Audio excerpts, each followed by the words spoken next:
Demand planning is the missing link everyone is talking about. Like, you can't do demand planning effectively if you don't understand what your working capital availability is, what your targets or how to set your targets on the marketing side. If those two things aren't speaking, I don't care how good your product is, you will eventually start to see this divergence and things will start to break at scale. We've seen brands blow up and it takes them months, sometimes years to recover. If you look at the landscape, a lot of brands have reservations about working with certain teams in the agency side because sometimes agencies have a bad rep. And a lot of that stems from the fact that they might not fully understand how it operates. They might not fully understand what they're getting into. So I think there's just there's kind of a veil over the actual internal operations with a lot of agencies. And I think that's the reason that a lot of brands have bad experiences or they pick their own one. So I think what we want to do here is just really talk about how we actually structure things, how we actually service brands, how we go about getting new brands, the process there as well that we go through on our end to actually find brands that we can help, and talk about the sales side, which, is maybe an area that a lot of brands feel like D2C brands feel like they get contacted by millions of agencies, et cetera. But I still think it's an important thing to talk about so that people understand how we actually determine who we reach out to try and work with them because we feel that may not be a good fit for what they're doing. Because what's interesting about that is if we start talking about, and when we start talking about what we're doing there and how we see the future unfolding on the service side, that lends itself into exactly what merchants on the D2C side are going to actually be experiencing in terms of where this landscape is going and the D2C agency world, and that's just the D2C service world as a whole and D2C app world, all of that landscape. I think as we kind of talk about why we're doing certain things, we'll also get into conversations about strategies around how brands can structure their teams, what they use. So yeah, really excited about it. But Jacob, any specific way you want to kick it off here? Honestly, I just want to ask, what's on your mind today? We're taping on a Monday. What are you thinking about going into this week? Yeah. So on my end, it's an interesting period of the year because, again, my responsibility more at Aplo is the auditing, pitching side of net new business. And we're basically in the last, 4 weeks, essentially, of when most brands are deciding if they want to make a change before Q4 with their team. I say 4 weeks. Sometimes it can be a little bit more, 6 weeks or so as we get into October. That gets into a little bit of a last minute kind of time frame. So it's a lot of kind of last minute pushes, final sprints here. And discussing all of that with the brands I'm chatting with. So that's the main thing on the docket for me today and throughout this week. Yeah, that's a cool theme because that's the same thing, a little bit different from my perspective, but sitting down with our partners, our team, thinking about what are sort of these last kind of tweaks to strategy that can be made, whether it's tech stack related, whether it's things that maybe have been put off for one reason or another with the brand that can kind of be wrapped up before Q4. It's also thinking about things we're obviously already talking about BFCM and have been for a little while. So making sure that our clients and our team are prepped from that perspective, looking at initial timelines, looking at offer strategy. Obviously, our financial models and things like that, we try to build in 6-month kind of periods. Obviously, financial models change month to month. We'll adjust as needed.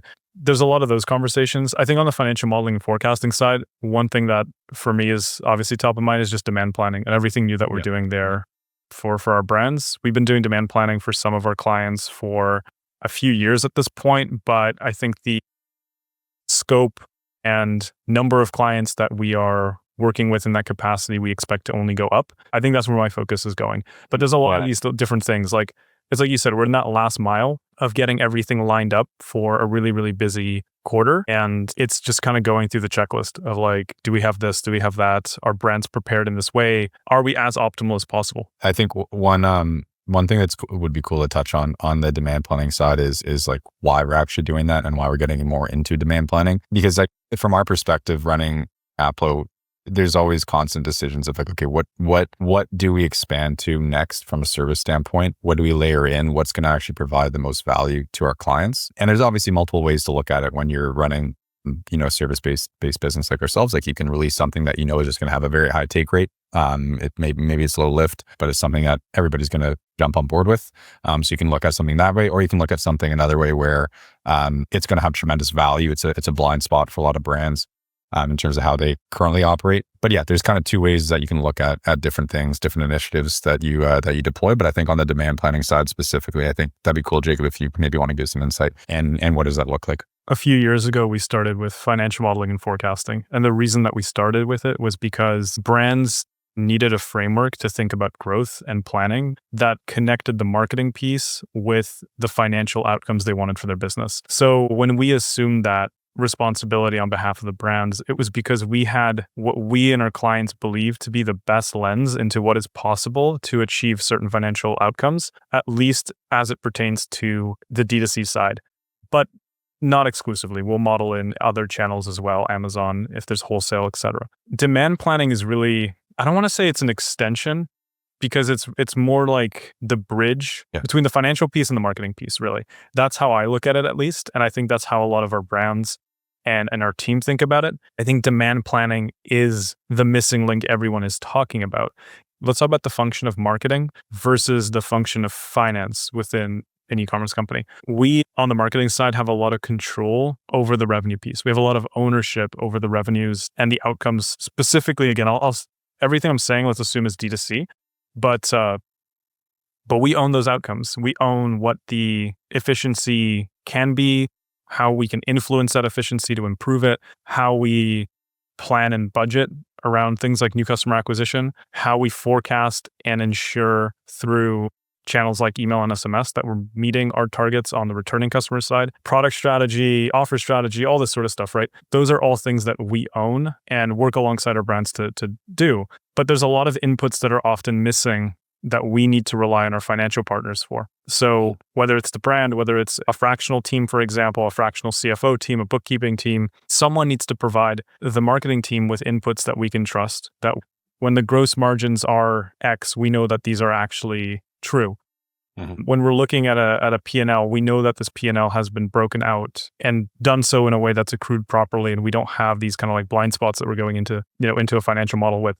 So there's a lot of things that we need to know have been done right, and we rely on our financial partners for that. So all the bookkeeping work that is required up front to be done in order to arrive at the right variable costs, to arrive at the right assumptions around fixed cost, all the way down to financing and working capital. Like, do we actually have the cash available to go and grow at the rate we need to? Yeah. If these conversations aren't happening, it's very difficult for us to make recommendations that are, kind of in like the spirit of long-term sustainable growth for the brand. So going back to demand planning, why is that the missing link? Because aside from ad spend, cost of goods sold is going to be your biggest line item expense on the P&L. And it actually might be even the highest. You're taking a lot of capital, you're putting it into inventory, and then you're waiting for that future date of when that inventory is going to be sold. It's extremely resource intensive. The margins in e-commerce are not, they're not software margins. We're talking about low double-digit percentages if you're best in class, right? We're often looking at like a 5 to 10%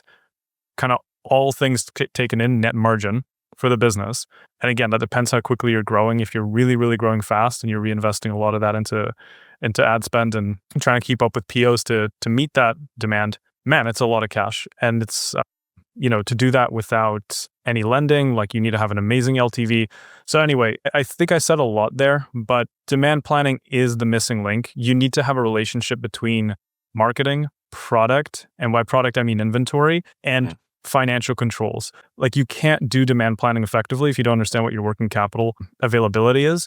You also can't do demand planning if you don't understand what your targets or how to set your targets on the marketing side, because those two things, there's too much control over the revenue side on the marketing side, and then there's too much understanding of what is actually possible financially within a business. If those two things aren't speaking, I don't care how good your product is, how good your company is, you will eventually start to see this divergence and things will start to break at scale. So you need to have demand planning. And we feel very strongly that is the case, which is why we want to be owning this part of it as well, alongside our financial partners and brands. Yeah. And I think like you did say a lot in a great way there, got really into the weeds. It's an area where, again, like our whole approach and how we've always kind of run Aplo and looked at things is we're not in the business of just like coming on board for a short stint. We do project engagements, we do things like that, but we really want to be in it long term with the brand and really actually be a partner and grow with them long term. And this is an area that's clearly something that many brands struggle with. And to your point there, Jacob, like if we're managing the actual revenue generating pieces of it, this is also a missing link to actually make us more effective on that side of things, and make the business scale more sustainably too. So I think it's a natural thing. We're investing a ton in it right now. We have been for the better part of 2025 as well. There's not many firms in the space that actually sit there and do it correctly. And I think it's just a natural progression as well, even on like the media buying side of things. Like, where is media buying going if everything's being automated to a certain degree? Not everything. Not every single piece of it, but a lot of it is, right? So it's like, what is the lever that you can actually pull to make better decisions on the media buying side of things?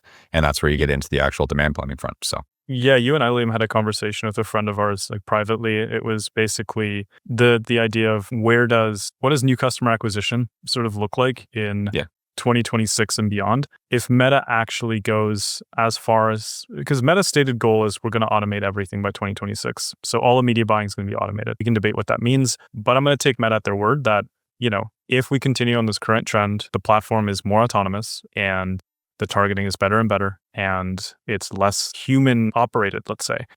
Yeah. Then you really have two dimensions along which you can kind of like compete, let's say, as a brand. The first dimension, I think, is creative. Creative is the new targeting. So what your volume of creative is, the quality of your creative, how it resonates with the end customer. Yeah. And the process around it, right? Yeah, to your point, like how is it developed? Like this is where I think agencies also play a really unique role because like we have operationalized the ability to create thousands and thousands of edits. Yeah, so we're giving you a big leverage on actually producing them. Yeah. If creative is the new targeting, if you need a volume of assets to support you from a scaling perspective, I think agencies are the right place to look. And I'm not saying that internal creative isn't. I think you actually need both, especially if you're an 8-figure brand. I think you need both. I think as a brand, like the mature place to be as a brand, maturity as in like just time around as a brand and revenue size, I think it's multiple sources of creative with multiple parties that are kind of like owners over creative. I think doing it like one party owns all creative, I don't think that works. Internal or external. I think it needs to be multiple. 100%. And then the second piece is resource allocation. Because if internal resource allocation, let's call it like the bidding process and the budget optimization process within these platforms is becoming automated beyond the need for a human to essentially, let's say, interfere, which, over the past few years has been the trend, right? Like we've gone from pretty manual targeting to basically everything's broad and it's basically just driven through Meta's targeting platform. Like if that's the case, then outside of creative targeting, resource allocation within the company is the next thing that becomes the leverage point. And what is resource allocation? Is working capital and inventory and a balance of the two, right? Because your balance sheet is almost like this kind of seesaw of illiquid and liquid assets kind of going, you know what I mean? Mm-hmm. It's not like just one steady state. You know what I mean? There's a point in time where you're over-indexed on inventory, which is illiquid, and then there's a point where you're over-indexed on cash.